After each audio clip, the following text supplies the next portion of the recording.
The following podcast is a presentation of Project Entertainment Network.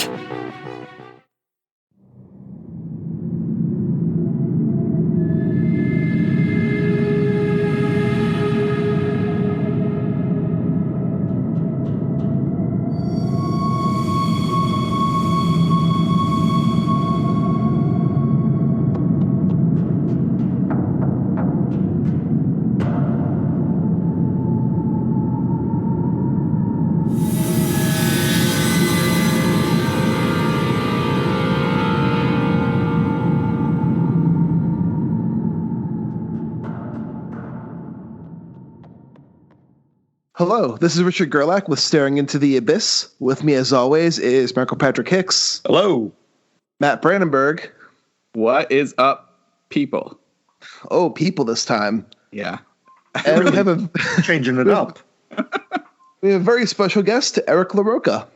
Hello. Yes. Thank you so much for having me. I'm really, really excited to be here. Well, thank you. We're happy to have you here. It's awesome. Thanks for coming on, Eric. Yeah, of course. I'm a big fan of the podcast. I love your guys' banter. I think it's great. I've been listening to a ton of episodes, and it's just one of my favorite horror podcasts. So. Well, thank you. Well, thank you so much. We'll take all the compliments we can. It's official. Oh, I'm here to give them. We have a listener. This is awesome. Finally. A couple weeks back, we were on a road trip, and my wife listened to it, and she told me that I say too much, so I'm going to try to be better. As the guy who edits this stuff, I would concur with your wife, Matt.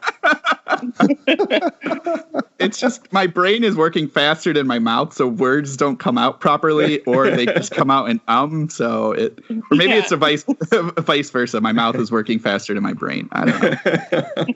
See, a good example right there. And I will say Eric has chosen today's story, which will be the fantastic Jacqueline Ess, Her Will and Testament by Clive Barker. Yeah, you can find it in Books of Blood. And if you're a horror fan, you don't own Books of Blood, the fuck is wrong with you? Go and buy it now. I think they reproduced it for the Hulu series. I've been seeing it at Barnes & Noble everywhere. Every time I go. So it's always been there. It's like a Penguin book. So like right. I've always seen it, but now they have the green sticker. It's now a Hulu movie. I never saw the movie, but I hear the movie has nothing to do with the book at all. Yeah, it's pretty bad. It's I mean, I'm saying that because I love Clive Barker. He's, such an inspiration, but they really did him dirty with this adaptation. I feel. That's from what I understand, it's all original material. Yeah. Like it's basically just a continuation of the anthology premise. Yes. Yeah, for the most part. It's like loosely based on Clive Barker's work. That's disappointing. But I'm really excited to hear he got the rights back to Hellraiser. I saw that news the other day. That's great news. Really excited about that. And we can finally get some good Hellraiser movies again. Yeah, exactly. Seriously. Well, I will say 2020 is wrapping up, even though this episode's going to go live in February. 2020 is wrapping up, and I just saw a movie that's going to make my top 5 horror movies of the year. Uh-oh. What is it? It is Anything for Jackson. I have been hearing a lot of buzz about this movie. I've heard nothing about this movie, and I just decided to watch it because it was a Shudder exclusive. And usually that's a bad thing when it's a Shudder exclusive. Hey, sometimes they do good things. Sometimes they're good. But this one was fucking fantastic. It had me from the beginning. Like the opening scene had me hook, line, and sinker. And I couldn't even stare away from the TV as I was watching it.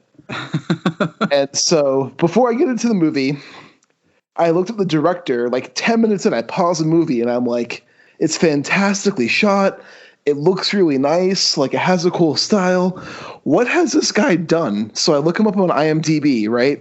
His entire filmography is nothing but Hallmark Christmas movies. Oh, yeah. Amazing. And then this. Oh, that's perfect.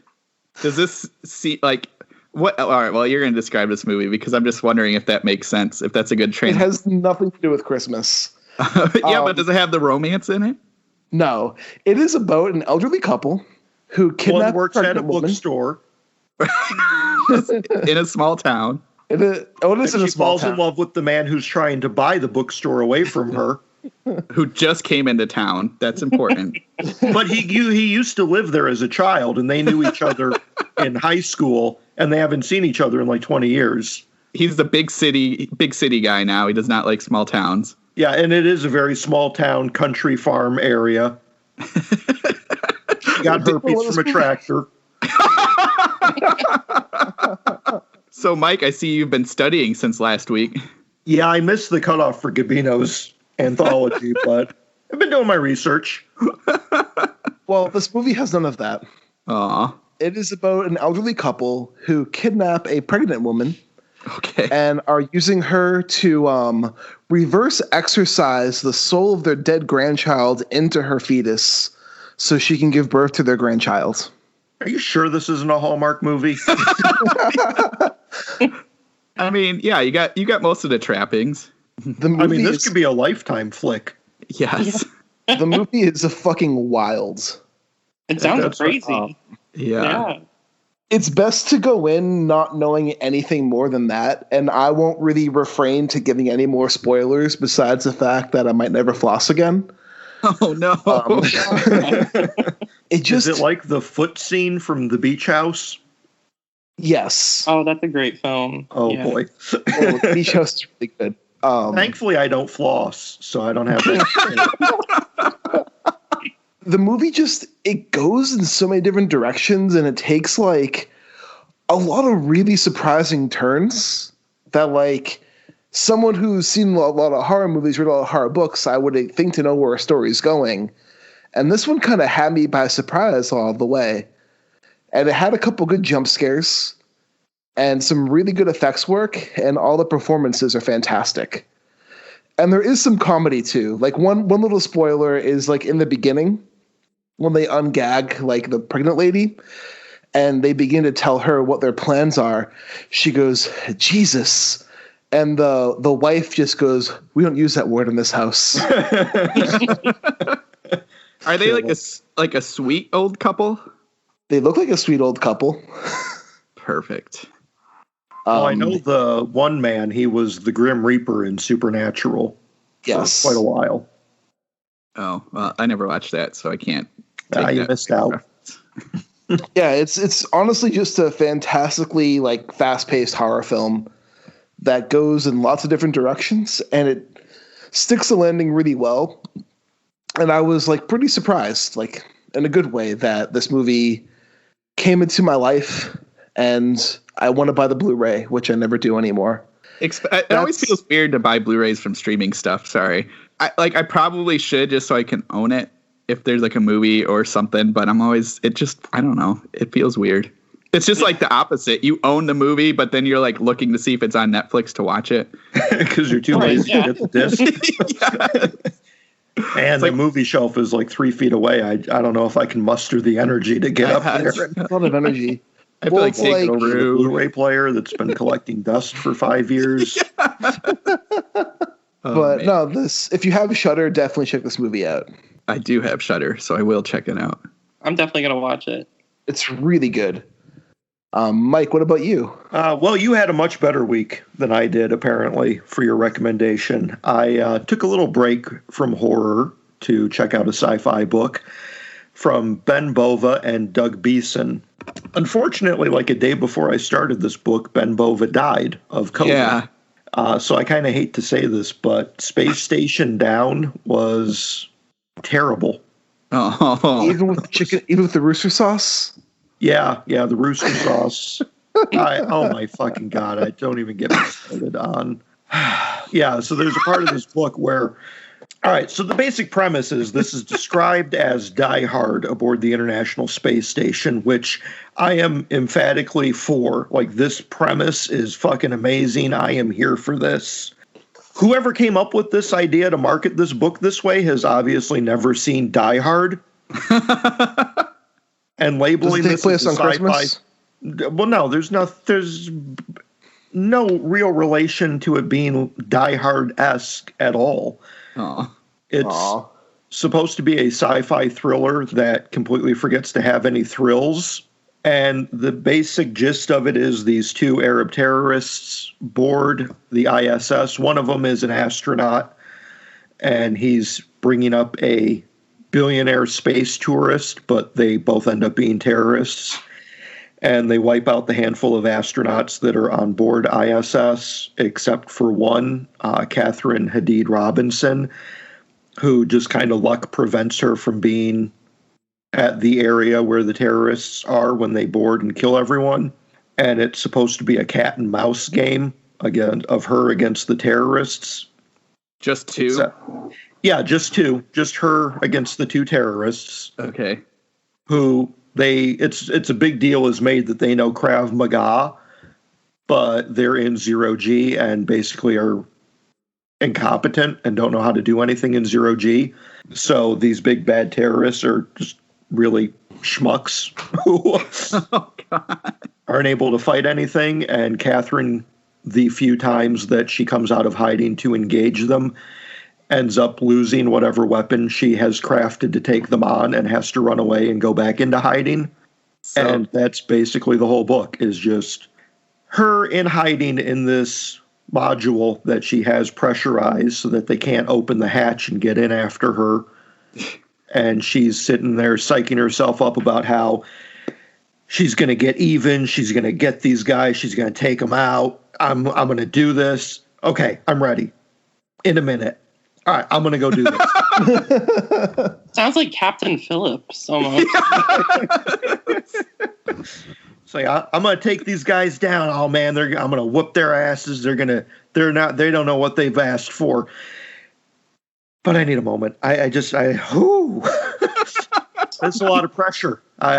These terrorists who we are given names of, but have absolutely zero development. Like, there's no reason to be afraid of these guys or for them to even have names. They're basically just background extras that could have just been labeled Man 1 and Man 2 for all of the development that they get and how much they're differentiated from each other. Like, they're not even well developed enough to be considered cardboard cutouts of characters. And it's just a pathetically dull read. I don't think I have been more bored reading a thriller than I was with Space Station Down. And it was such a disappointment.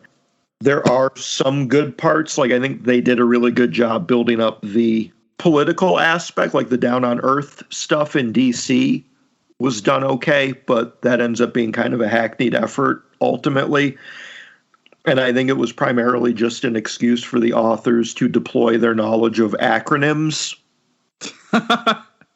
and agencies that are involved. And it doesn't really come of anything. These authors are trying to pull off a Tom Clancy-like thriller, but like I said, they completely forget the thrills in favor of producing page after page of repetitive information and stuffing in as many acronyms as they can.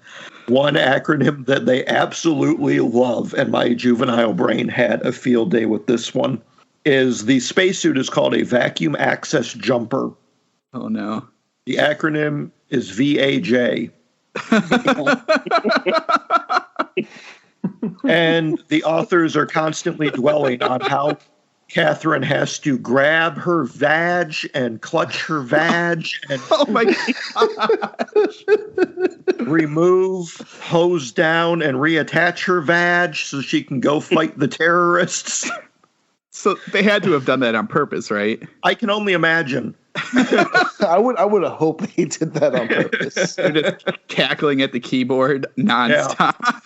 I mean, there is a point there, like, at some point this has to become parody, right? Like, there is no way that they could try and be crafting this. Like, but first, in order to take down the terrorist, she has to clean her vag. Oh, wow. You don't want to go at terrorists with a soiled vag. Okay. And honestly, those elements were the only redeeming quality I found in this book. Oh, man. Well, damn. I have one Ben Bova book, and I'll probably never read it now. Well, that's what I'm wondering about, because the dude, this is the last book that was published. This was published over the summer, so he was kind of winding down the clock. He's like 88. He has an incredible legacy behind him. He has done so much. With this being a co-written production, I have to wonder at 88 how much he was actually involved with this, and if it wasn't just his name being slapped on it and Doug Beason being the originator of this material. Yes. I suspect it was like the Tom Clancy thrillers they're trying to emulate, where it's a Ben Bova in name only. That's my suspicion. I have not read anything by Ben Bova previously to this. By all accounts, he's a legend. So this was either a horrifying one-off for him, or this all comes down to Doug Beason, which I suspect the latter. Maybe he just, I don't know. You know, he was like, that was his one contribution, was like, you just got to call it Vag. I want... Look, Doug, the only way this book is going to be readable is if she has to clutch her vag. At least once a page. Yes. Oh my goodness. So there's no they're not trying to steal bearer bonds? No. The premise is actually kind of cool. Like, the ISS, the Russians are running an experiment that involves plutonium, so that they can like leapfrog into the next stage of human space exploration and use the plutonium to help set up habitats on Mars and power what we would need in order to develop space. So the terrorists, their plan is to take over the ISS and use it on a suicide run and crash it into New York. And the plutonium and the mass amount of destruction, it would just be completely irradiated and unable to be rehabilitated, and millions of people would die. Did they not see Back to the Future? They know once it hit 88 miles per hour, they're going back in time. And the worst part is these terrorists, they're not even Libyans. There was no crazy scientist with wild hair. Libyans! I mean, come on. So they have Vages and they have plutonium for Back to the Future. This sounds like an amazing book. It does. I mean, seriously. Well, I hope if you read it, you enjoy it more than I do. I could not get into this. Yes. I wonder what the audiobook would be like. I couldn't even make it through an audiobook. Just, you pull up, so like you're driving down, your windows are down, and you pull up next to another car, and it's just talking about Vag all the time. I would hope that the narrator is some very stentorian kind of orator. Like Maybe Richard Attenborough. We should get Obama to do the audiobook. After Promised Land, he can break out into sci-fi. One time I was listening to the It audiobook. Oh no. That's narrated by Steven Weber. He fucking kills it in that book. He does. But boy, that the scene where like the two bully characters are engaging in some homosexual acts where they're awkward jerking listen to. Yeah, where they were jerking it. Was awkward to listen to when I was at a stoplight with my windows down next to my car. That would be fair. And you just look over and be like, hey, you know. Yeah, that's cool. It's it. It's it. Yeah. Wait till we get to the end. You know? That is an absolutely phenomenal audiobook, though. Oh, it is. Steven Weber, he does like an entire one-man production for 40 fucking hours. It's amazing. It's my second favorite Stephen King audiobook. That book is the first. Pet Sematary with Michael C. Hall. I have not gotten to that one yet. I can't believe it's only 40 hours. It's got to be longer than that. It might not even be that 45 hours, I think. Yeah. I don't. I'd have to look it up. I was thinking maybe 40 hours, but I don't know. I know The Stand is like 45. It's like a year. Yeah. But Matt, any recommendations from you this last week? Yeah, I guess so. Unclench your badge. Fill us in. Sorry. Okay, I'm good now. I am reading Nocturnal Blood and we discussed this, and I apologize if I'm definitely going to pronounce your name wrong, but Villimey Mist. It's amazing. She had kind of talked about it when she was on our podcast. It's a vampire story, and it's exactly kind of, again, what she had said, which is she wanted to make vampires scary again, and she does. What's more interesting, though, is it's more of like a relationship story. It's about this girl named Leia, and off of Princess Leia, and she has a friend, Sophie, and Sophie is a vampire. She's not at first. At first, she kind of helps Leia deal with some bullies in high school, and then afterwards she becomes a vampire, and she comes and basically kind of abducts Leia / kind of tells her that we need to run because I did something wrong, and she did do something wrong, and so now they're kind of on the run in Alaska and Canada, and they're dealing just with other vampires, this other group of people that want to be vampires, and then hunters.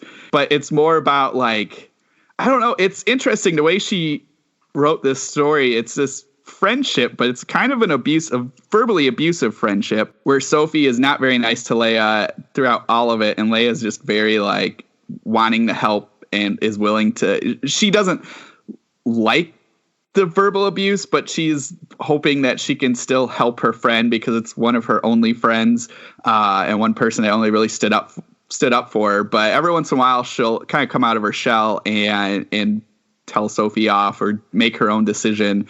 I really like that. It was kind of an interesting way to twist it. So it's not all just vampire gore. It's just this, you're kind of digging in a little bit deeper. And man, there's a couple parts where she, like, the tension is there where she, like, Leia will do something and you're just like, oh, this is bad news, or somebody will appear and they seem nice and then they are not very nice at all. And so she kills it with the tension, and when there are vampire gory scenes, they are pretty gory, but it's really good. I'm excited to jump into the second one, which is Nocturnal Farm, and then I think she has a third one that she's been sort of trying to sell, which I think she even talked about before, so hopefully that one kind of gets out, because I think it's a neat series. It's a really neat concept, and yeah, it's good. There's no space station diehardness in this one, so count your blessings. I have on my Kindle. Yeah, it's worth checking out. It reads pretty fast, so I think you'll like it, and it's just really neat to kind of see this relationship, and Leia has OCD and she has, like, really high anxiety, and so I think she captures some of those things really well. Where there's a thing that Leia does when she gets praised, she has to clap 7 times, and that comes up quite a bit, and I like seeing that. I like seeing characters like that, and they're not just perfect, and especially with vampire stuff, Sophie's not perfect either. She's trying to figure it out. I mean, she has some idea of what the vampire world is like, but she's still trying to, like, control herself and not just attack Leia and drink her blood. So it's kind of a neat concept. That it's like a fresh concept. It's not your normal vampire stuff. So I'm definitely gonna have to check it out. Yeah, it's a lot of fun. There's a couple parts that are really messed up, and you're just like, oh no. I have both of those on my Kindle. I got to get to them soon. You should. Everybody should. Awesome. That's high praise, Matt. Good. But I'm looking forward to reading them. I've heard nothing but good things about them, and she was a great guest on the show. Yes. I'll definitely try to get to them soon. Eric, what about you? Anything from this last week you'd like to recommend?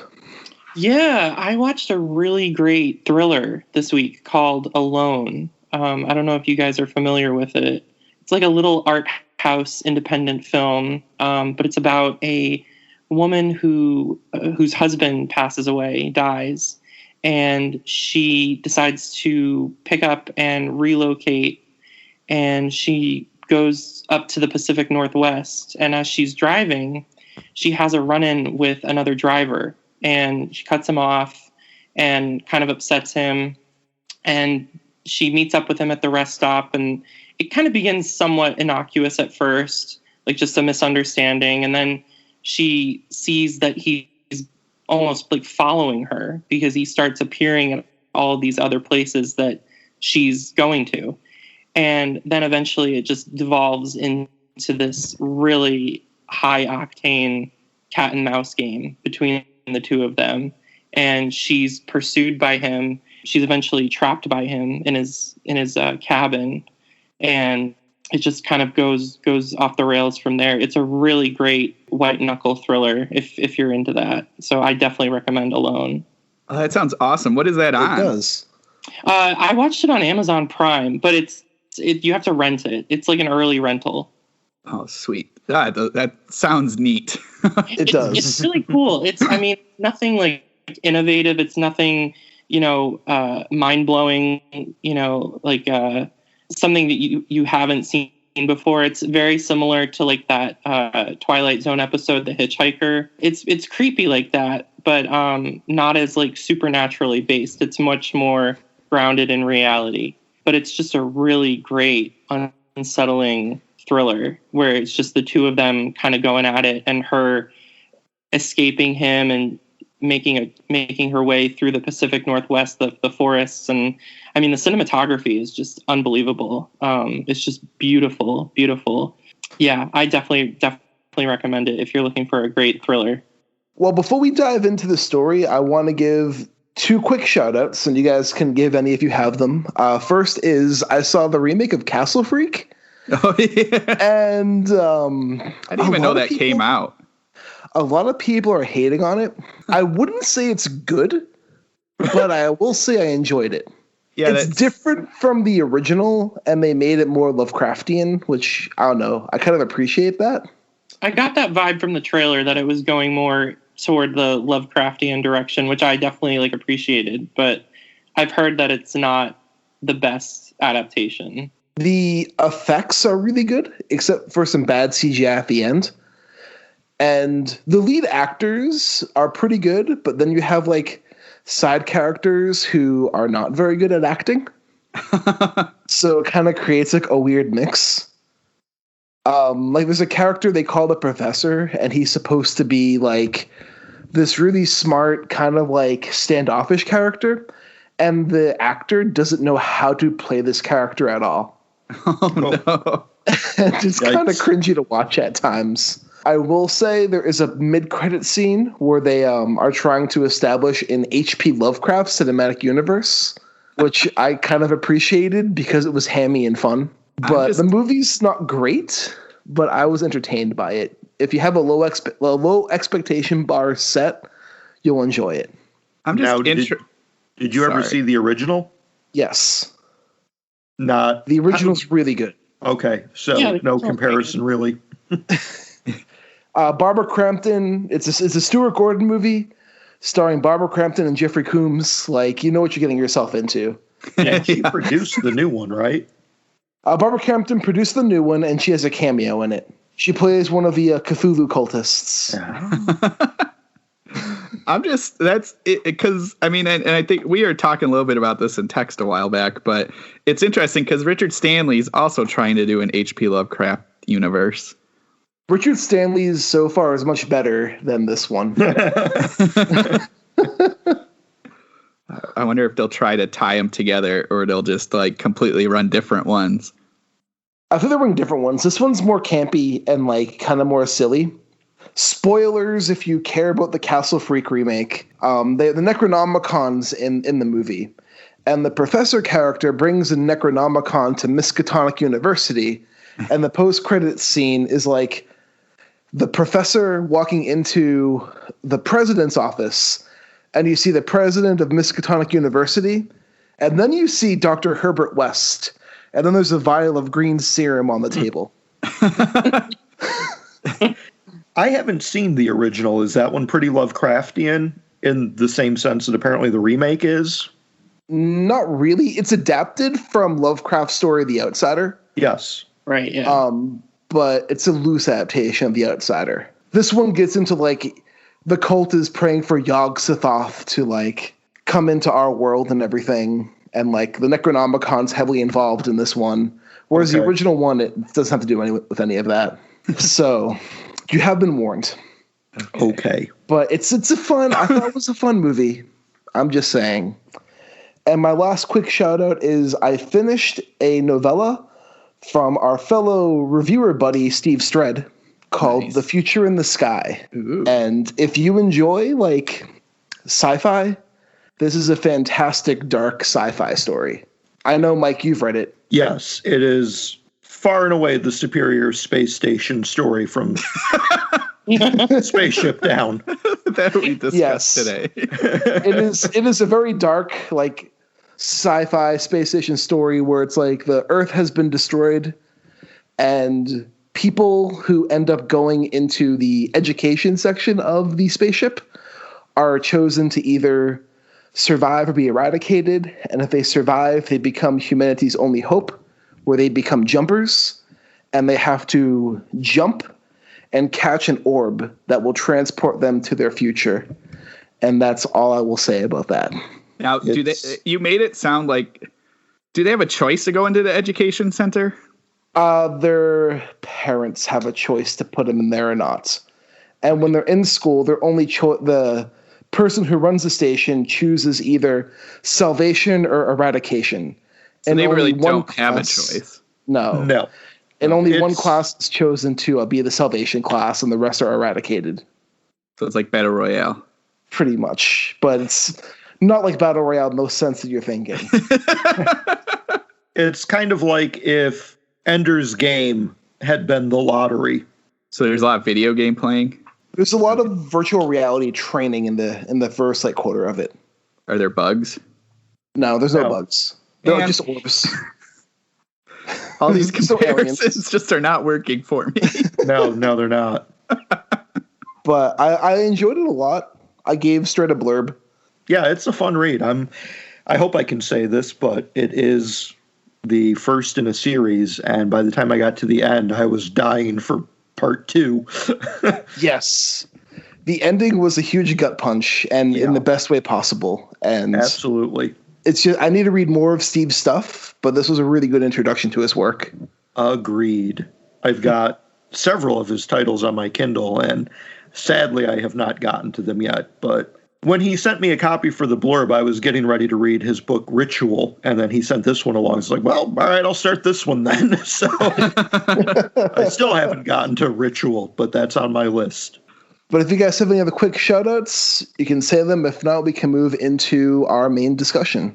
My only thing is all your guys' talk about the great cinematography of horror movies that you watched. I'm sitting here wishing we could get a Roger Deakins cinematographer horror pick. Because, I mean, you look at the shots he composed for stuff like Skyfall and Blade Runner 2049. Dude needs to make a fucking horror film. That would be pretty awesome. I would love to see his compositions for a complete nightmare horror flick. It would be amazing. It would be amazing. But sometimes dreams come true, Mike, and sometimes they don't. Yeah, well, you know what? We put that out into the universe, so it's up to the rest of you to do your job and start a change.org petition.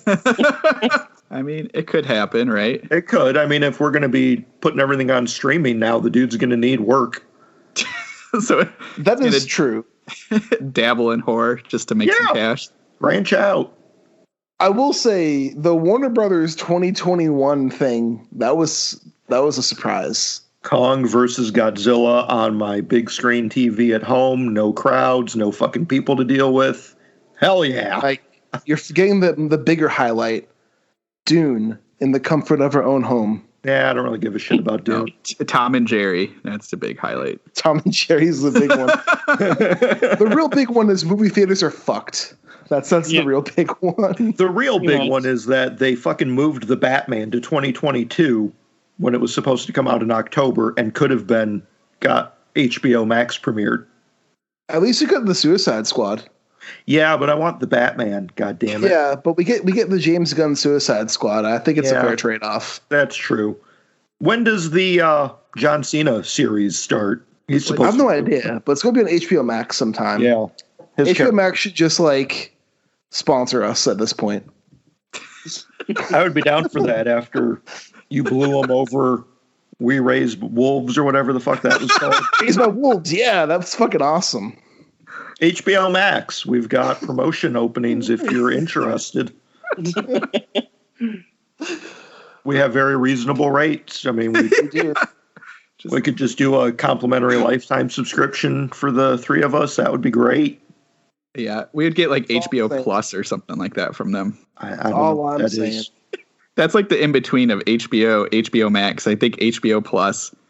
It's like the little gutter area. I think we would have to negotiate at that point. I'd lean hard on HBO Max for all of us. Yeah. Unless they have like a Skinamax channel. We're willing to negotiate, is what I'm saying. Yes. Email us. So they're just going to give you more Ben Bova books. Fuck you, HBO Max. On a complete side note, today we're going to be discussing I always pronounce the name wrong. Jacqueline Ess, Her Will and Testament. Jacqueline. Which is Isn't it Jacqueline? Maybe it's Jacqueline. I don't know. Where are you English saying is a language I do not speak. You're going French with it. Jacqueline. I am. Yeah. English is a Jacqueline language Ess. I do not speak very well. I obviously don't know what a French accent sounds like either. So. You just call her Jay or Jackie. She'll name shortened like that too. Totally. Yeah. She does. She does. And this has been chosen by Eric. But before we get into the discussion real quick, why don't you tell our audience a little bit about yourself, Eric, and any books that you have coming out? Yeah, absolutely. Thank you. Thank you so much. So I'm the author of my debut novella, which came out in May of this year, 2020, Starving Ghosts in Every Thread. And then in March of 2021, I have my next book coming out, A Bright Enchanted Suffering, 2 Macabre Tales. So those are the 2 releases readers can pick up. I also have another book coming out in June, hopefully, called The Strange Thing We Become and Other Dark Tales. And that's a collection of dark fiction. I love all those titles, by the way. Oh, thank you. I appreciate that. Yeah, so that's where readers can find me. And readers can find me on Twitter and Instagram at EJ LaRocca, and my website, ericlarocca.com. And before we get into the story, why this one? Out of all the books of blood stories, why did you choose this one? I've always this piece has always just resonated with me. I think because it's so, I love the gender roles in it. I love that it's kind of, it's kind of a coded queer story, even though none of the characters are openly queer. Clive Barker, an openly gay author, a lot of his work is coded with queerness, and I feel like Jacqueline Ess, Her Will and Testament, is definitely one of those pieces where the queerness is coded. But I've always just really been drawn to this piece, and I know that they were supposed to make a film adaptation a couple years ago, and I was really looking forward to that, and that never panned out for whatever reason. But I'm hoping that with Clive getting the rights back to Hellraiser, maybe that will generate some interest in more adaptations of his work. This would be an awesome movie. I think. Yeah. It would be. Yeah. Especially if we can get Roger Deakins on board. Nice. I want to see him film her turning her husband into a suitcase. Yeah. Or just when she's sleeping. That would be cool. Yeah. There's a whole lot of great visual imagery in this book. Yeah. Oh, yeah. You get the right director, right creative team. It would look absolutely phenomenal. I totally agree. I mean, I think it's up there for me as far as like one of Clive Barker's best stories, only because it's so like decadently macabre, and it's just so, the visuals in this are just unparalleled. It's just stuff that you have never seen before, I think. Yes. Her like mutilating herself while she's sleeping, and I think he describes it as like sprouting like a flesh cactus. I mean, it's just like, it's unbelievable, some of the imagery in this. And I think it's Clive Barker's one of his best works. I love how Barker describes gore. Like the flesh cactus is a standout example. I remember reading The Hellbound Heart, and for whatever reason, the one line that has always stuck with me is like he refers to it as like the carpet of her guts. I don't know what the context was, but like it's just this great imagery of like the carpet of her intestine. like all the little ridges and the bacteria, and it was just wonderfully gruesome. And I need to go back and reread that to figure out what the fuck I'm talking about.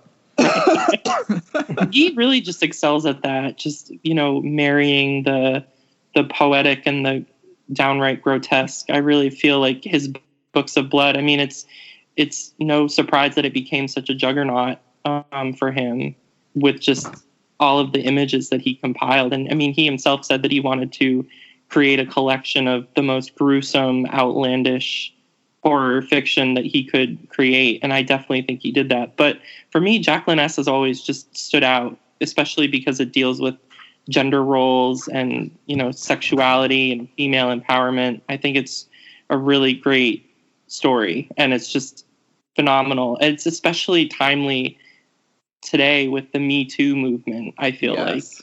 Yes. Agreed. Yeah, this is a remarkably feminist bit of horror, and I really appreciate it for how short it is. The journey Jacqueline goes on, I mean, where she starts, where we first meet her, and how it ends, she has traveled one hell of a distance to get there. Oh, yeah. I agree. Physically and within the story elements. I mean, that is a marvelous character arc that he puts her through over the course of, 30, 40 pages? Yeah, exactly. Well, and I love in all of the Books of Blood, how the character choice, like the main character choices he picks. So Jacqueline as one, as like a 30-year-old or even mid-30s. I feel like she's a little bit older, but you can tell that they describe her at one point as you can see that she's lived a life on her face. Or you have, I'm going to draw a blank on the movie one, but you have the woman that works at the movie theater, and she's just, I think he describes her kind of as like a plain person that's kind of overweight, but she lives and she makes it through, and she's kind of the star. Or like the Yattering and Mr. Jack one, where that guy is just this most boring guy ever, unintentionally torturing this demon, or intentionally, depending on how far, if you've read the story or not. All of his characters, he's not picking your kind of typical person. He's picking these characters, and he's writing about these characters that are, I would say, more everyday real life kind of characters dealing with this just bizarreness, as opposed to kind of like a superhuman perfect person. So I love that in this one. I was like, the main thing I picked up, because I've read these Books of Blood in October, and it was awesome when you brought this one out to us, because I was like, oh, I remember reading this one. It actually stuck out. But just having just gone through it, that was the one big thing I picked out of all of them, is how his characters are so real and flawed. So I love that he's doing that, and then putting them in these really weird, gross situations. Yeah, absolutely. But I love how things aren't necessarily too normal when they start out, like in this piece. Yeah. And that's the whole thing of the splatterpunk movement. I feel like that he helped pioneer, was that things in the splatterpunk genre are never completely normal in the beginning. She immediately, she's a bored housewife, but she's trying to kill herself. Yeah. I really think that the splatterpunk genre, and that's stuff that I try to incorporate in my pieces too. Things are never quite totally normal in the beginning, and then it just gets crazier from there. And I love Clive Barker for really helping define that subgenre. Yeah. And Books of Blood is a really big movement for that whole subgenre as well. Oh, for sure. When this, I even read this when I was 18 for the first time, the whole collection. Even then, I only read Stephen King or some classic horror stuff. So an 18-year-old kid reading this, it blew my fucking mind, to say the least, of what people were able to accomplish in horror fiction. Absolutely. That's how I felt when I first saw Hellraiser. I mean, I was just completely blown away that someone had the balls to put this kind of content out into the world, and that people were receptive to it. That was a real turning point in my writing career. So I love that you say that, that it was such a seminal moment for you too. And that a major publisher was willing to put this out into the world, which it feels like in 2020, so much of what I read from mainstream market is so safe and sanitary that it feels more like this would be an indie production nowadays. Yeah, my take anyway. I could be wrong, but that's just my. But the horror was in the 80s. Now horror is kind of a dirty word. Yeah, that's true. Yeah. It's like a ghetto genre now almost. Yeah. But I think you're right. I think that this kind of material, I could see it, maybe I couldn't see it being published at like Penguin or like, nowadays. I feel like it would much more, be suited for like publications like Necro Publications, which is a great indie publisher, or even just like an independently published author. I really feel like a lot of the content that's coming out now, it's not as overtly gruesome as Clive Barker, used to be. Yeah, I would say that is safe to say. The horror market has changed so much over the last 40 years that you're not going to find the paperbacks from hell coming out from a major publisher. I don't think Valentine is going to be putting those out anytime soon. Yeah. Is Valentine even still around?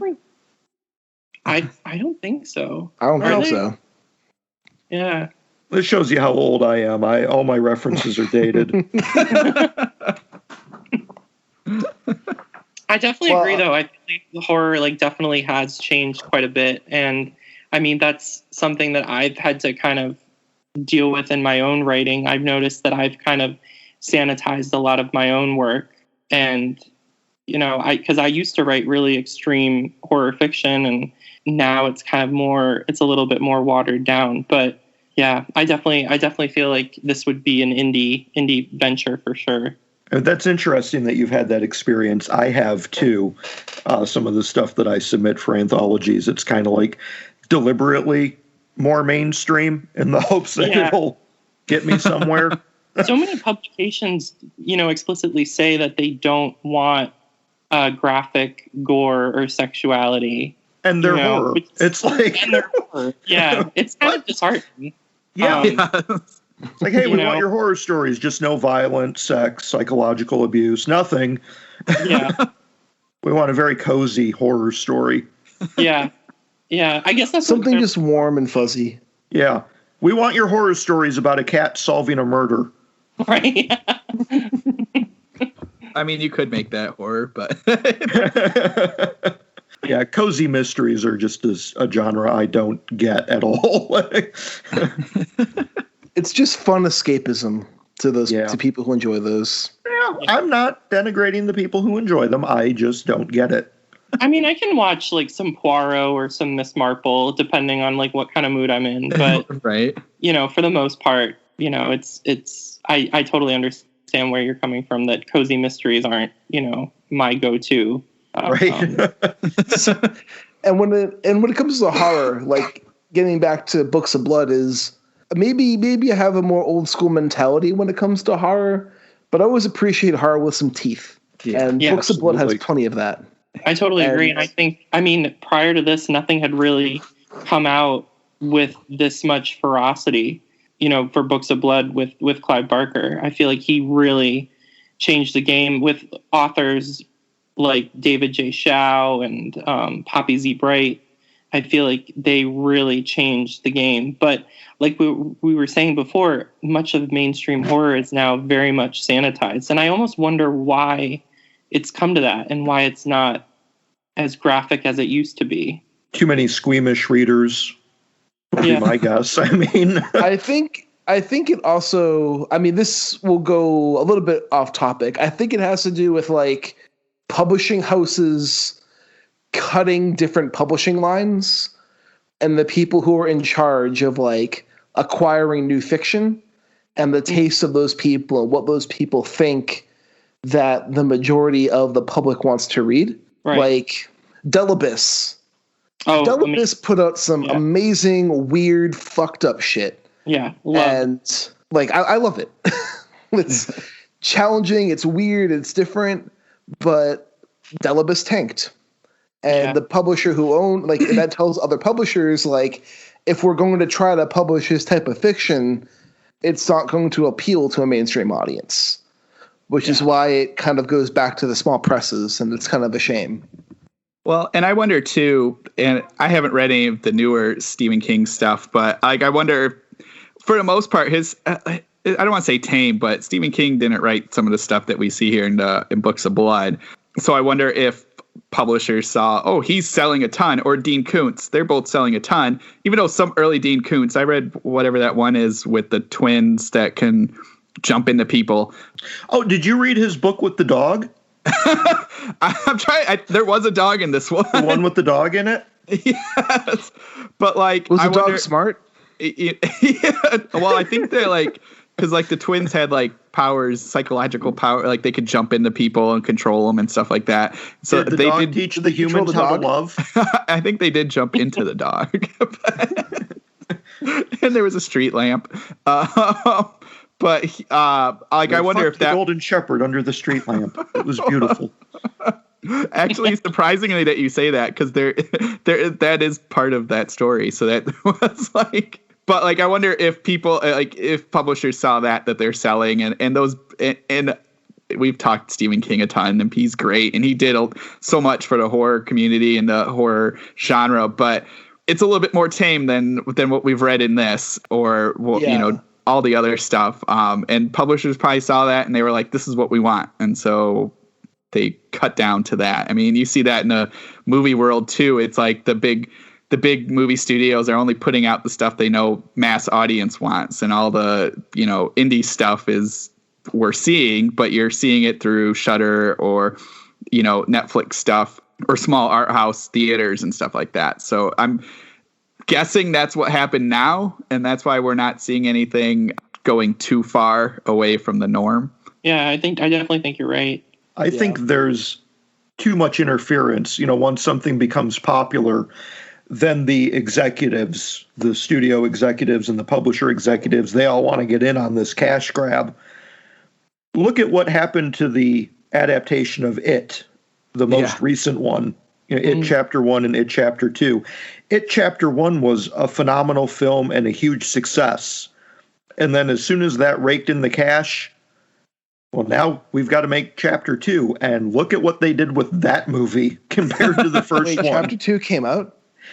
Supposedly a version of Chapter 2 came out. It exists? I never heard of this movie. Well, it's out there, and I would not sit through it again if I could help it.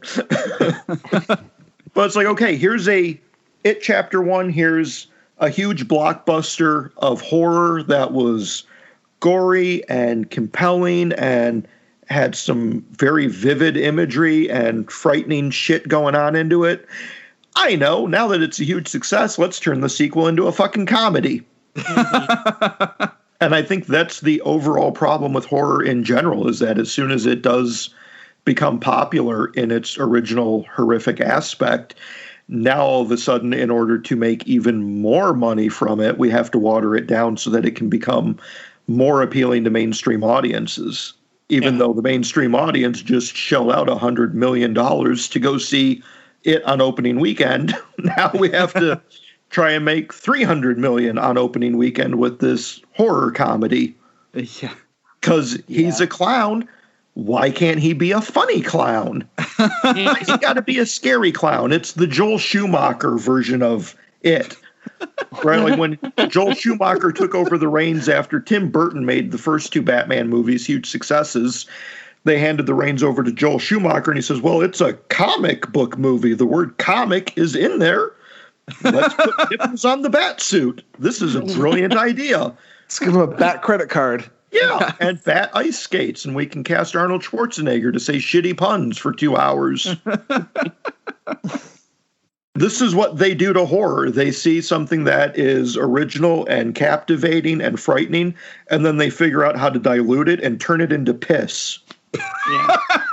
Well, and I'm trying to think to argue that point. Like, who put out The Only Good Indians? Was that one of Stephen Graham Jones? That was by Saga. Saga.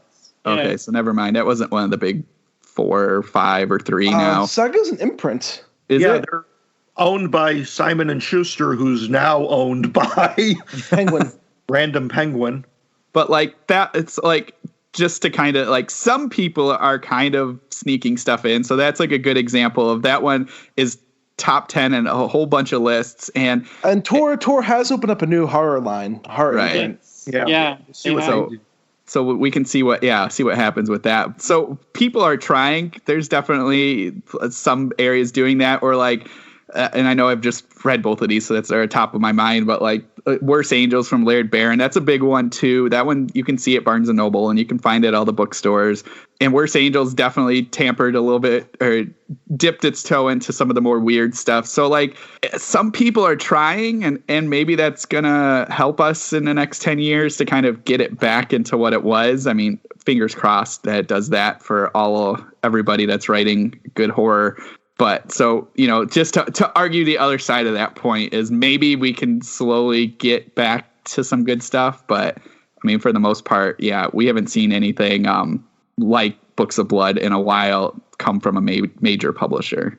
Yeah. Nowadays, if you want the real good squicky horror like I want, you kind of got to go underground for it. You got to go into the small press and indie authors, because you're not going to find it from now the big 4 publishers, which I don't think limiting the number of publishers that exist is going to help any.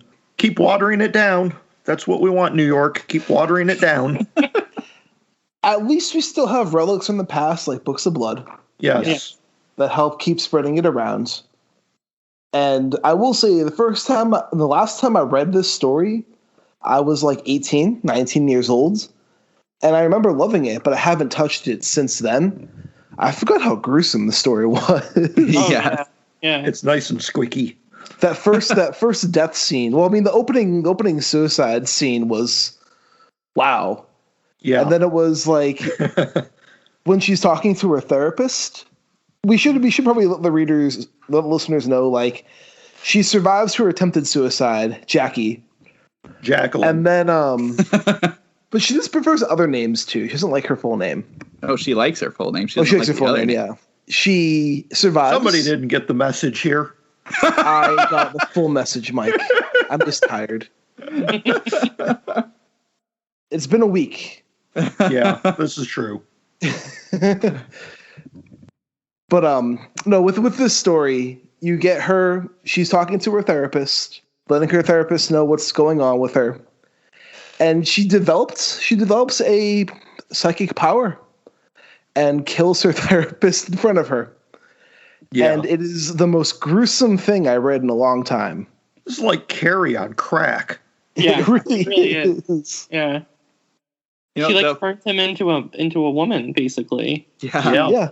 Mutilates him into these big domes coming out of his chest, and his genitals explode. Yeah. Well, she thinks be a woman, and right? She turns him into one. Yeah. Well, and I thought it was interesting, and I think this was a couple weeks back. I can't remember if it was the Gwendolyn Kais story or no, it had to have been that one. The interesting thing in this opening section that I was thinking of that story. And the concept in that one and the beginning of this one, when the doctor never talks to her, just talks at her or talks to her husband, I thought was an interesting kind of parallel to that too, where they don't actually speak to her. They just kind of are telling her what she's feeling or what she's going through, which I think then ties into him or her thinking the doctor should be a woman, because then the doctor would understand what it's like to be just talked at. So I thought that it's such a great encapsulation of what this story is going to be, and then it just kind of takes off from there. Yeah, it's her reaction to constantly being condescended to by men. And I love how the cops are like, "Oh, it couldn't have been you. Somebody broke in and did this to the doctor." That game. You're just a puny little woman. You couldn't do this, sweetheart. I also love how, like, the next scene is her and her husband having an argument. Did we find out her husband? We found out her husband's been like having an affair. Yeah. Yeah. And because she's emotional and has depression, Yeah, it's not she's her too caught up in fault. her. She's too sensitive. Yeah. So he's hitched up with another chick. Well, and it's interesting too because she's like, it's fine if you have an affair, and then he says, no, this is more than an affair, and then so I thought that was an interesting kind of like a little twist to it, where she's like, whatever, have an affair, sow your wild oats, that's fine, and then he's like, well, no, I love somebody else, and I thought that was an interesting way to put it. And then she again kills him with her mind. But I like the second time Clive Barker writes it, he has a sense of humor about it. Where it's like after he's been like completely physically deformed, there's a quote here where it's like, my God, she thought, this can't be my husband. He's never been as tidy as that. Yeah. Like it's just a good dash of humor that he throws in there. But these body transformation scenes are brutal. Oh, the third one is my favorite. Yeah, it's a really good one. That one in a minute, I think. But if they were to make a movie out of this, just like it would take some amazing special effects work to see these portrayed on screen. Yeah. Oh, absolutely. Yeah, for sure. We then jump into, and here's a good pronunciation problem, Vasi. Basically, the husband's friend is a lawyer, and she goes to him, and he instantly falls in love with her. And this is kind of present. This little testimony is he's talking about her and how he needs to find her, and you get little hints about a pimp and that she's been missing, and that he's totally deeply in love with her and just needs to find her, and how he's basically ruined his life to try to find her. And we get really kind of some good scenes about her when she's asleep. She likes to sleep on the floor, and how her body is like turns into basically like a puddle of flesh that kind of ripples, and her face changes in her sleep. And he still loves her after all that. He just kind of is like, this is happening. Right, yeah.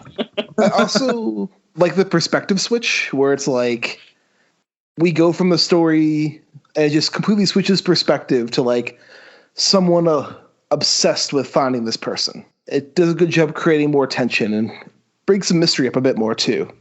Yeah, we get a little bit of like a flash forward to this guy who has had an affair with her, and she has left him. So now he's like, he knows his death is imminent because of his contact with her. So he's basically writing a journal of his relationship with her while he's searching for her. And we cut to Jacqueline going all over the place, trying to learn how to harness her powers by finding powerful men.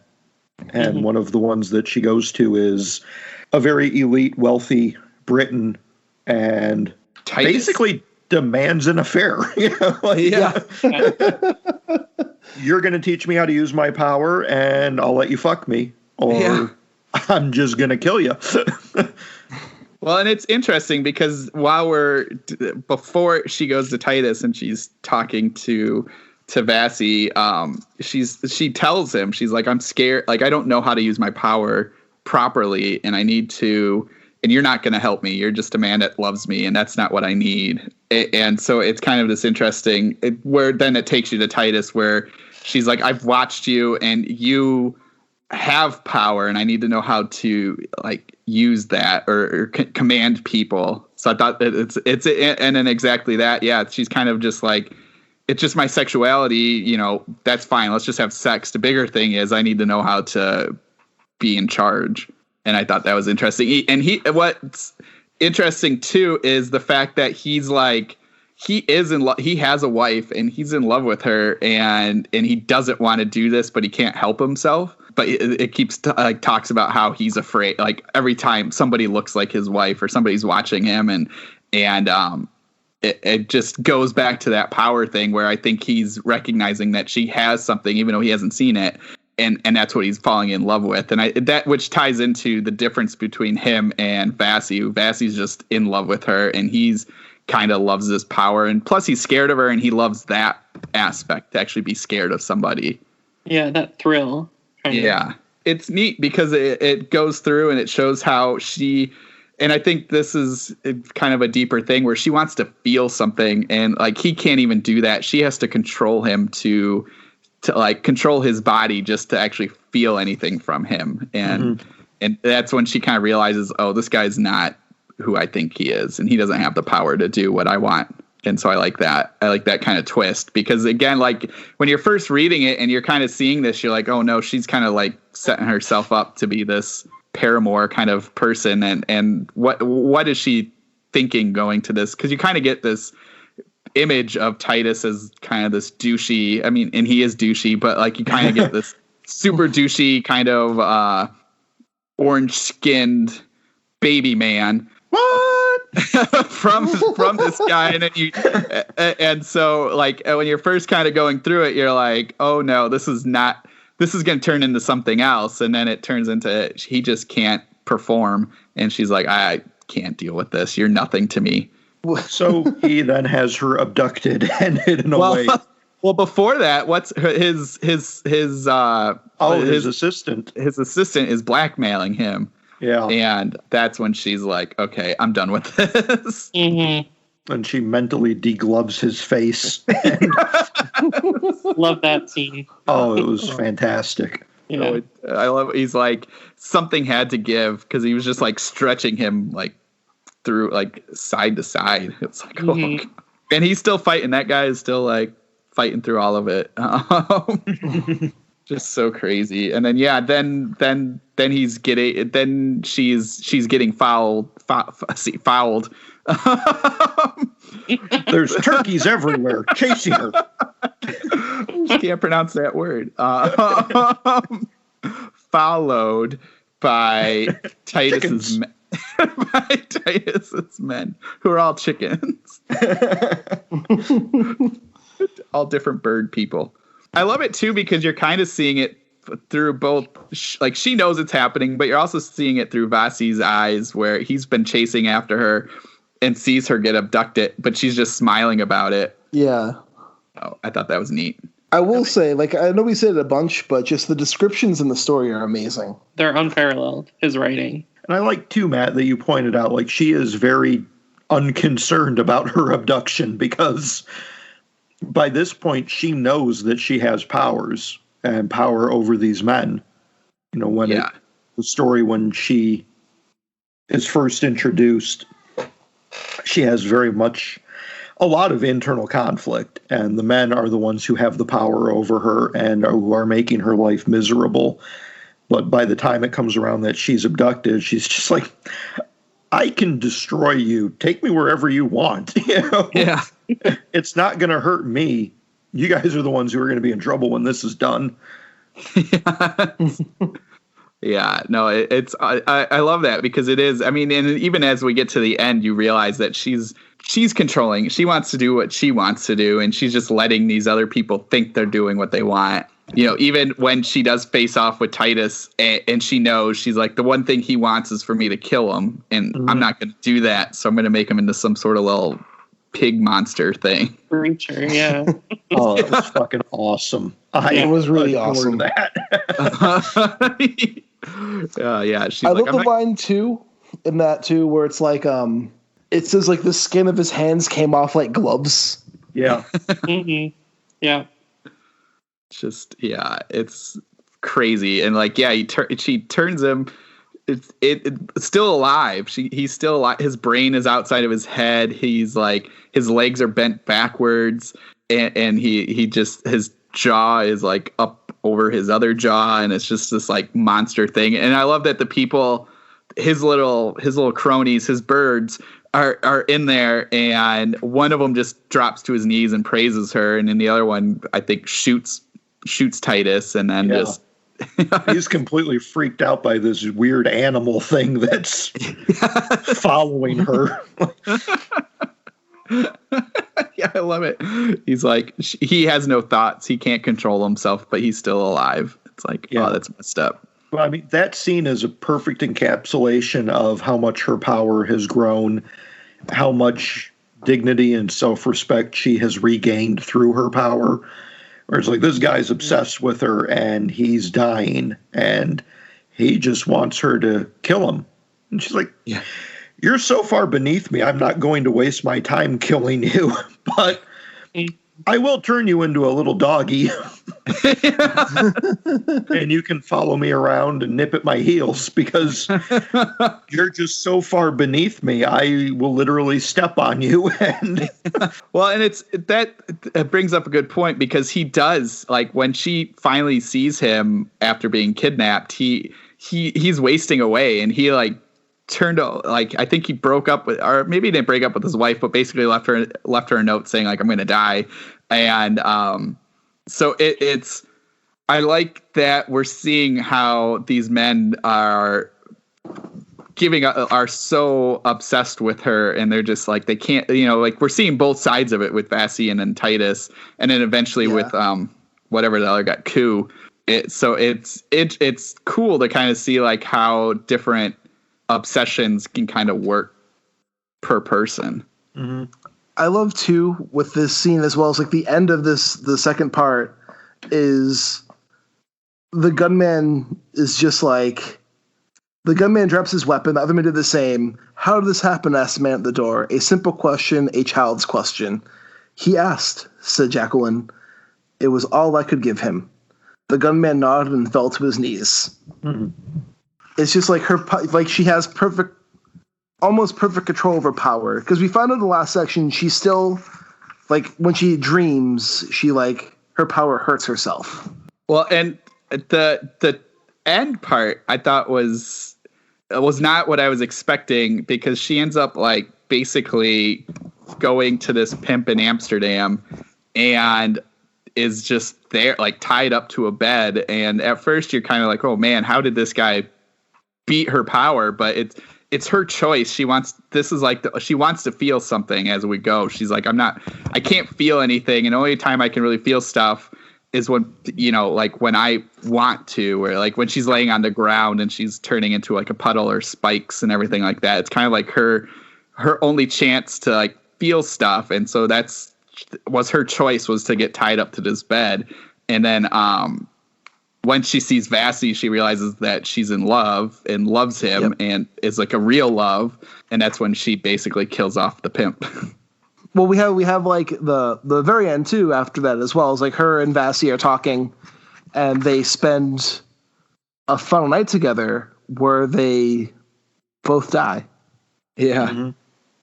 And it's a really beautiful scene. Like the way he ends the story off is just like it's grotesquely beautiful in the only way that Clive Barker can be. Yeah, it's definitely a romantic murder-suicide than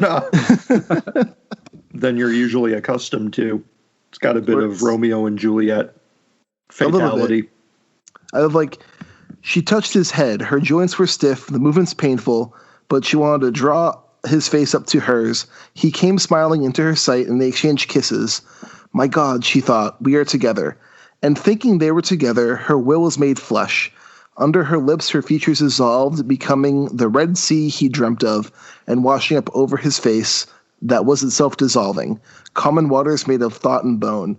Her keen breasts pricked him like arrows. His erection, sharpened by the thought, killed her in return. With his only thrust, tangled in a wash of love, they thought themselves extinguished and were. Outside, the hard world mourned on, the chatter of buyers and sellers continuing through the night. Eventually, indifference and fatigue claimed the eagerest merchant. Inside and out, there was a healing silence, an end to losses and to gains. Yeah, it's beautiful. It's absolutely beautiful. The way it really is. And it's just, I don't know, it's a lot of the stories in Books of Blood are powerful, but this is definitely like top tier Books of Blood. I would agree. I think this one definitely is one of his best and very timely. As I said before, with the Me Too movement, this really is just a great story of, female empowerment and gender roles and all those things that are super important even today, but weren't really that widely discussed, I feel like, when this was originally written, but now it's really coming into the light. So Clive Barker is definitely a writer ahead of his time, I think. Yeah, I would agree with that in terms of the feminism point of the book, along with his depiction of therapy. It seemed like a very 80s approach to therapy, where it's just kind of like the therapist himself is not interested in therapy at all. It's like, talking is a waste of time. Let me just write you a prescription, which seems like... Just take these pills and make everything better. Yeah.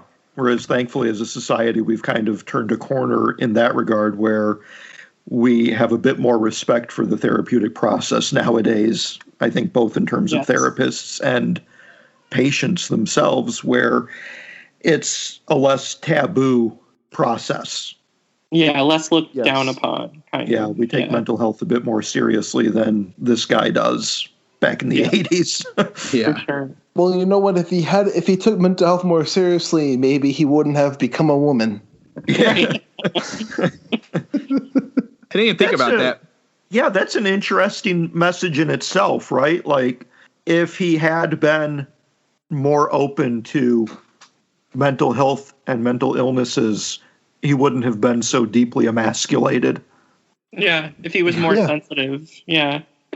And that, like, thinking about like how they described what her and her husband, like there were like that, those couple months leading up to that. I mean, that's was clearly like a needed to talk to somebody, and the fact that they were sleeping in different rooms and that she was having, what he called like outbursts and stuff like that, where it's like, clearly that's somebody who needs to talk to somebody and needs some help. And he's just thinking like, well, whatever, I'm going to go find somebody else to love. That will be easier. And then talking to the doctor about it totally like it you see kind of like where this lines up, and where if mental health was a little bit more pronounced and a little bit more accepted at the time, they could have helped her. So yeah, that's an interesting kind of thought on that one. How did you guys feel about the portrayal of depression? No, I thought it was good. I like, because sometimes, I thought... No, go on. Oh, I didn't mean to cut you off, Matt. No, it's all right. I thought, he doesn't get too deep into, like, depression in the story, but it seemed pretty accurate to me. This just, like, feeling of nothingness, wanting to escape. Everything you're doing kind of feels like it's pointless or worthless. Mm-hmm. You feel like you're losing power yourself. I feel like it's pretty accurately portrayed. Yeah. Yeah, I think I would concur with that. It's one of those things, I think, just from purely a story point of view, a narrative point of view, is that for me it just kind of comes and goes, which is an accurate portrayal of depression itself. And in that aspect, it's realistic, but I kind of wanted more of a deeper delve into her mindset. It seems like we're introduced to her as a suicidal depression in the opening pages, and then once she learns she has power, everything is hunky-dory until the end. For me, just from a narrative point, kind of felt like a little bit of a cop-out on the depression aspect of it. I could argue that, because if you kind of look at some of this stuff about like why the only time she can feel stuff is when she's hurting herself, it's in sleep. I mean, that's her, like, and then the fact that she wants to feel something, she doesn't feel like she can feel anything unless she controls, the tightest scene is like him, like really holding on to her and really hurting her. And that could, when you have depression or anything like that, sometimes you don't feel anything until something really painful happens and you want that feeling. And so that's you go deeper into whatever that may be. And even at the end when she's tied up in the bed, I mean, that's pretty much, she's thinking, this is the only way I can feel myself. This is the only way I can accept my, who I am. And she, she even pushes away the one person she loves simply because she doesn't think that that's what's going to give her what she wants. Okay. So, yeah, you're right. That's fair. So like it's there, but it's like subtext. I think, yeah, you just kind of have to like, and I just thought about it now. I mean, like the first time reading through it, I didn't think about that, but reading it yesterday and then kind of stewing over it, I was like, okay, I can see where this is coming, because that's the only time I picked that part up is when she can only feel herself at certain times. And I was like, okay, that I can see where that is going. And I understand what that process is. So yeah. And you're right. That is definitely all there. That is hallmarks of depression. I think I was just looking for more internal storytelling from it. Yeah. But we are presented with those aspects on a very external level. And yeah, that's certainly fair. You're right. But you're right too. I think the way this story is written, we're definitely seeing a little bit more of the outside of Jacqueline, and we're not getting some of her thoughts near the end and the middle. You're kind of seeing more of the external stuff, and you're not seeing like why. You're not fully trying to understand what her thought process is on that. Like, you don't see, like, she wants the power, and like, out of everyone she could have picked, why'd she pick Titus, as opposed to, like, clearly this is kind of like a mental psychological power she has. Why didn't she go to, I don't know, like a monk or something like that to learn how to control this better, as opposed to, I'm going to go to this top CEO who can teach me how to do stuff. So you don't see that thought process. Yeah, no, it is definitely fair that, looking back in hindsight, yes, her mind is still a bit of a wreck and definitely in turmoil. And that comes through when she's asleep and completely relaxed, and her mind can work through its own issues. And she's becoming this kind of like spiky, roiling fluid during her sleep. The lack of internal thought and monologue is really, in early Barker, we see he doesn't get into people's thoughts too much in his earlier stories. The way I describe like earlier Clive Barker, like Books of Blood era Clive Barker and Hellbound Heart, is he's more curious about what our insides look like than what we're thinking inside of our minds in these stories. Yeah. Mm-hmm. The carpet of her bowels. Because I feel like he puts a big focus, I mean, all his stuff, he puts a big focus on body horror, on gore, but he gets into like character inner monologues further on in his work. Mm-hmm. But early Clive Barker is just like visceral with teeth. He's just going to rip and tear and show the world what he can do to people's bodies. Because it's gruesome shit, but it's really good. Yeah, very much so. I will say, too, like on a kind of a side note, is we mentioned Hellraiser earlier, and I really wish we could have gotten to see more of like Clive Barker directing movies. Mm-hmm. Yeah. We got 3. And they're good movies, but it would have been nice to get more. Eric, you had mentioned earlier about the queer coding that's baked into this story and a lot of other Barker works. Did you want to talk more about that?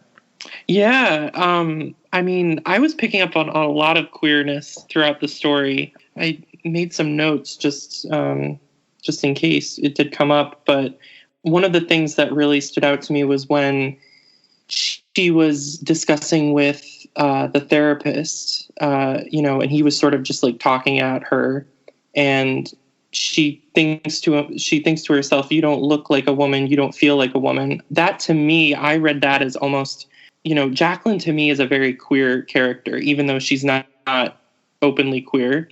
But that line just speaks a lot to how really you can support queer people and understand their plight only to a certain extent if you're not queer. It's in the way that like only queer people can really understand the experience of actually being queer.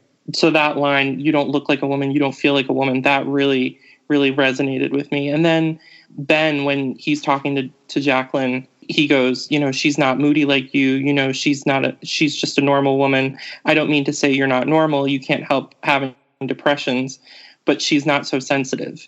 And that, to me, like that word sensitive really kind of pinged in my head with just queerness in general. And then after she mutilates Ben, she thinks, I'm alive. She thought, for the first time in my whole wretched life, I'm alive.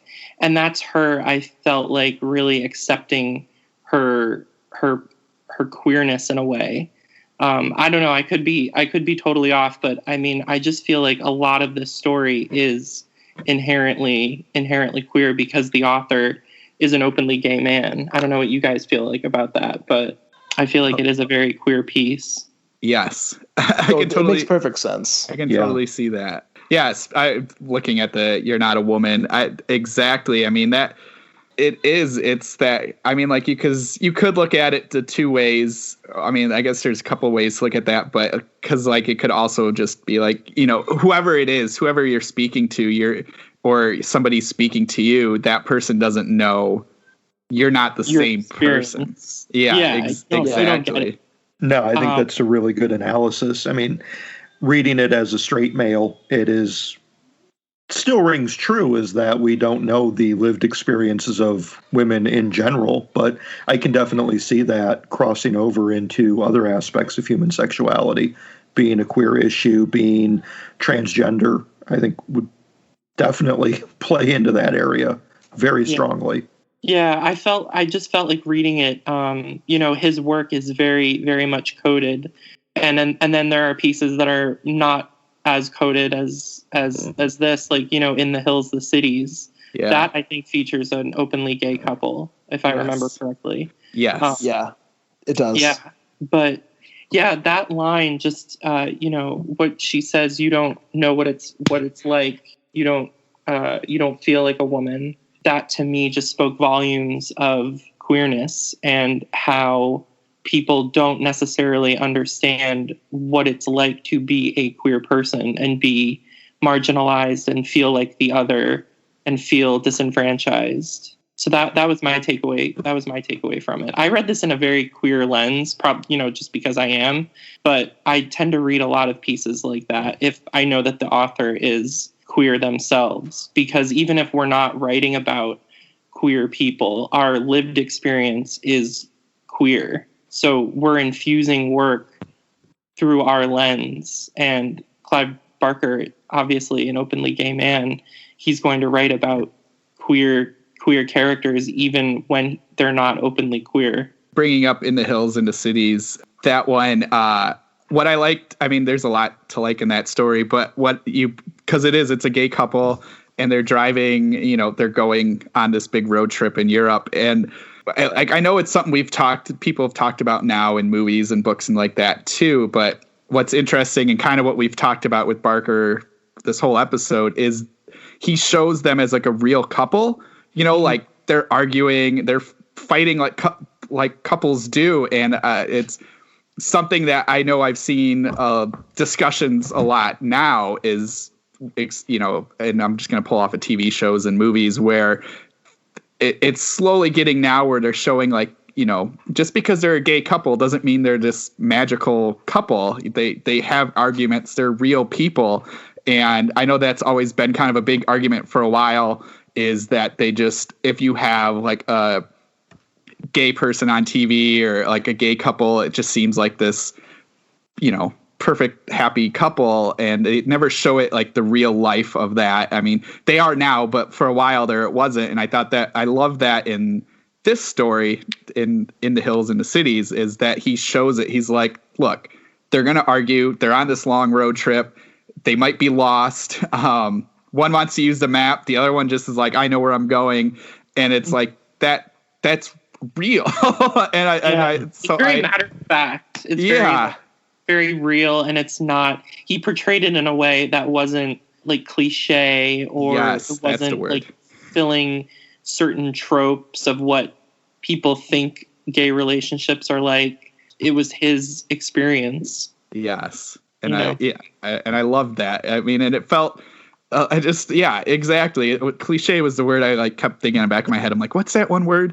But yeah, that one, like that story really stuck out with me as I was reading through that. That one and this one that we're discussing, and that was the part that stuck out with me is that beginning section of them driving, and it's just like he's capturing something that I don't think was captured that well back in the 80s, at least in my guess. I probably am wrong, but I just loved it because I was like, yes, I can imagine that argument happening with everybody. Right, exactly. He was writing queer characters as human beings first instead of stereotypes. Yes. Yes. Which I would imagine in mass market media in the 80s was anathema. I remember the amount of controversy that came when Will and Grace was announced. Yes. I mean, here you are with a television show in prime time with gay characters. Won't anyone think of the children? If you really want to like see something cringy, there's an interview with Clive Barker. You can find it to type up Clive Barker interviews, like 80s interviews, and they're talking about, I think they're either talking about Books of Blood or they're talking about his first book. And this is before Clive Barker like came out. And the host is like, "You're writing all these like really grotesque horror stories. What does your girlfriend have to think about this?" So you just see a look at Clive Barker's face. I think that was Jonathan Ross, if I'm It not might have been mistaken. Jonathan Ross. Yeah. It's just like so awkward to watch. Oh, gosh. I mean, that must have been 10 years ago I had listened. He was on, Clive Barker was, I think he was like on the Nerdist at the time. And it was a really cool interview. And this is just to say how awesome he is. I had like tweeted out something just saying like, "Oh, it was really awesome to hear you discuss this stuff." And he had like, it was him. And then I don't know if it was his partner or if it was his, I don't know, assistant or somebody that he was close with that like it wasn't clear on Twitter what the relationship was. But anyway, they both like responded. And anyway, this is my dorky moment of just like making my year when they both responded. I was like, this is so awesome. That's so cool. Yeah. So anyway, that was my little moment of like, oh, that makes me happy. I will say I'm happy to hear that Clive Barker is finally putting out some new work. Yeah. Yes. Me too. Yeah. He's been through a lot.